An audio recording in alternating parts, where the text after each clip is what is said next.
What's up? What's up? Back early in the morning, and after there it's like 10. But today I'm gonna talk about a theory that my friends kind of got on my mind. They asked me, "What do I believe is real?" Because I've been saying everything fake, like the bombings, the NBA finals rigged. Everything is just being manipulated, and that's how I feel. And I said technically everything is fake because it's all in our head. And that went on to them laughing. And then I put in a group message about computer. Do we live in a computer simulation? That's kind of what I'm gonna talk about today. Is the theory of what the fuck are we? It is. But like what if when you died, you woke up and somebody asked you what was your high score? That's kind of like where I'm at with that type of theory. Like this is just a experience, I guess you could say. But the reason I kind of feel that way is when you look at if like a group of people was in one event, everybody would perceive that event differently because they're their own computer or whatever. That we're not gonna get into the everything about it, but they all perceive it differently, and that just goes to show it's mentally like everybody is in one spot. One thing is happening, but everybody is seeing that one thing happen differently. So it's like we're all playing a game, but at the end of the day, we all would play the game differently. Nobody plays Grand Theft Auto the exact same way. That's kind of like the best thing when you come to it, thinking about it online mode or gameplay. Nobody shoots the same way. Nobody uses the exact same tactics. Somebody might be similar and other things like that, or you might like how they do it, so y'all run with each other or whatever. But everybody do something different in this computer simulation. Same with if you look at who we are, our habits, our morals, everything we really think of who we are, like is who we are, excuse me. Like every habit that you grow over time, which is with repetition, that's what you become.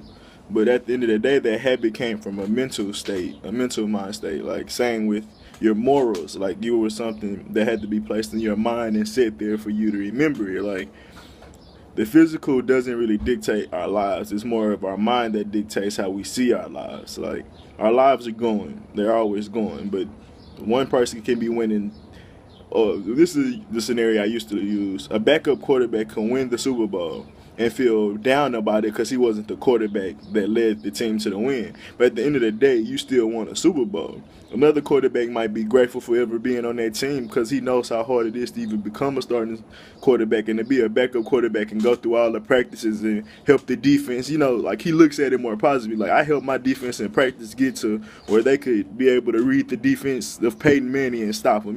Like you could look at it that way. So even how you perceive good things in your life could be you could perceive them badly. And like kind of what I was talking about with my how my life was going, I was spiraling up, but I didn't see it because that is what it is. But we all perceive different things. Our morals allow us to see things differently. So those are just kind of the things that shows that this world is mostly mental. Like how you go around this world, how you treat people, everything is off how you think about your life and about yourself and how you think about people. Like if you stay locked in into a cycle, it's because of your mind. Like it's nothing else. It's not because it's literally not because of anything else. Because once you put your mind to anything, you can literally do it. Like everything that we use today, cars, stop signs, lights, schools, streets, everything had to come from our mind and our thoughts. We had to think of it first, then put it here. And even to the sense of this world, like it was created by someone's thought, a God thought, and he brought it here. And now we can use it. But the physical comes second. It's more mental first. Like everything. These cell phones were, if 100, 200 years ago, if you was to say a cell phone, a person would look at you like you were an alien. But somebody kept thinking of these ideas and it came to fruition. Like, that's what life is. Like, it's a simulation in a sense. Like, we think of codes in our heads and then we input them into the physical, like a game. What else I had to say? Let me look at my notes. Uh, okay. Our mind is pretty much what they say only is our mind is a computer, and we don't use 10% of our brain. We function at 10%. It's kind of a difference. Like when they say you use 10% of your brain, you think that you're only using this part of your brain. You use your whole brain, but it's only working at 10%. At 100%, you'll be fucking God or something. Maybe it don't even stop at 100%. But it's infinite. It can't stop at 100%. But what I'm saying is, like, at this function of life, to live, to breathe, to live in this world, it only takes 10%. Like, when we start rising and gaining more knowledge and spiraling up, we'll be moving at 20%. And to function at that society, it takes 20%. Or I'm sure it's already happening. We just can't see it. Because at the end of the day, your mind can only see what you know. Like, if you don't believe something, if you're not open to things, you won't ever see it. Like, it's also going to show you, like, you can be blind to things that's right in front of you. Like, just our minds operating on 10%. So what makes you think you can see somebody operating on 30% or 40%? Because I know it's out there. We just wouldn't be able to see it because we're not there yet. Like, and that goes to, this is kind of like a simulation. Once you progress in the level, hey, now you can see the people that was on stage too. Like, it's kind of like, it's kind of not like this because they don't have those type of games. But say you was like online and like it was a whole party of people in stage 2 and all of you was in the stage 1 party. And once you spawn from the stage 1 party, you can see all the people in stage 2. Like you wouldn't, you're like, oh, there go my friend. I didn't even know you when you left stage 1. Like, you know, some shit like that. Like, kind of like that's where you can process different things like that. But I mean, this is just a theory of how the computer simulation could be. And like, it also kind of makes me think, this is not how I feel now, but this is how sometimes it goes deep into it. Like, this kind of would explain how people are able to fuck over people and do all these things to people in this experience, and then like be able to keep doing it, like, because they know it's a game. They know how to manipulate it at its best. So they know how to manipulate people that just think this is real. So when they die, I mean, at the end of the day, when you see somebody playing Grand Theft Auto, running people over in the street and doing all that stuff, you be like, well, you don't think nothing of them because it's just a game. So like, but it's the experience you took from that, I guess. And those do kind of change your physical, because some people do become crazy or whatever. But I mean,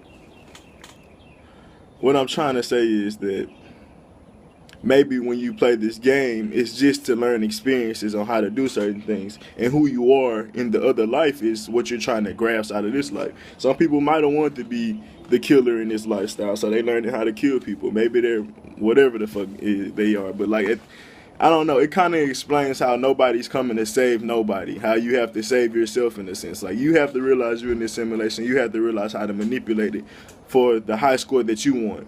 Like, oh, that's the perfect game to say. Like, the dude when he had the electricity powers and they was sharing blue if he was positive and red if it's not. It's like, fuck, it used to go hard too. I can't even think of it. Whatever. But I mean, like, pretty much if you help the civilians, your meter would be as on the blue side of things. If you were against it, like, you can actually do bad things and be on the red side. So you could be a villain. Like, and that's like the thing, like, you kind of see where you at, and that's where you stand as a being, like, with this game. Once you go back, you kind of take everything you learn from it, I guess, or whatever, like, but that's just a part of the theory, though, because that would make sense to me. Like, a lot of things that don't make sense, how, I won't get into it today, but it just, those are one of the things, how people are able to just mess over people. Like, it was actually a game, and it's not real. Like, how things change every day, like, nothing's fact. Nothing cannot be disproven, in a sense. Like, at first, the most, like, well, not at first. Over time, we kind of, like, realized through science, like, bacteria was the smallest thing. Then we realized it was the atom, then the subatomic atom. Like, everything through time ended up contradicting or getting disproven through more knowledge. So, like, nothing is truly fact, only for, like, a time being or whatever. But that's kind of the part about that. And kind of to wrap it up, our dreams are like our reminders that we are in multiple realities, doing different things, playing different experiences, feeling different experiences. And our ego kind of, like, you know, dictates how much we remember from those other realities and stuff. But our dreams and how magical they are shows us how magical this world should be.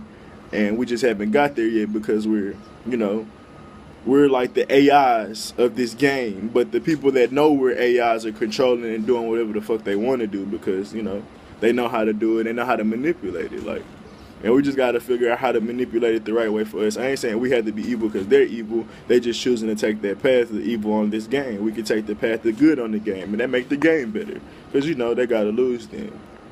But, yeah, I mean, how I really think of it is our soul is the player, is the person that signs in and, creates the character, the facial features, how tall, how big, how fat, male and woman. That's our soul. Our ego is the controls to the game. How we understand the game, how we feel the game, how we interpret the game. And this plane of existence is the disc that you put into the console, I guess. And that's what the theory, that's how I would see the computer simulation theory. But yeah, man, that just was kind of on my mind. I wanted to talk about it. If I think of more stuff, I'd make another video, of course, but it's just a little rough draft because the computer simulation theory can get so deep, to be honest. Like, I could be here all day and I'd be like confusing myself because that's where it can get to, because I mean, at the end of the day, it can make you question a lot of other things that you believe in, and it's still a hard concept to grasp, to be honest, because it's still fresh. Like, I mean, a lot of people been thinking about it before, scientists and stuff like that. Like, they know our mind works just like a cell. Well, a cell phone and computers was based off and made off our mind. So they're starting to realize that how we can program a computer, our mind was being programmed and shit like that. So I mean, the facts are out there. There's things to definitely question it, and I mean, at the end of the day, then who built the simulation would be the next question, I guess. And at the end of the day, if it is a simulation, it had to be built. It's because you can't play a game without it being built. So I mean, at the end of the day, it doesn't take away God. It just kind of takes away how we understand God. And I mean, it might be tough for a lot of people, but this is theory talk. This ain't a part of Exiting the Matrix. This is just something I wanted to talk about, But yeah, I don't know when I'm gonna release the next video. Whenever something comes to my mind, guys. So peace. See y'all later.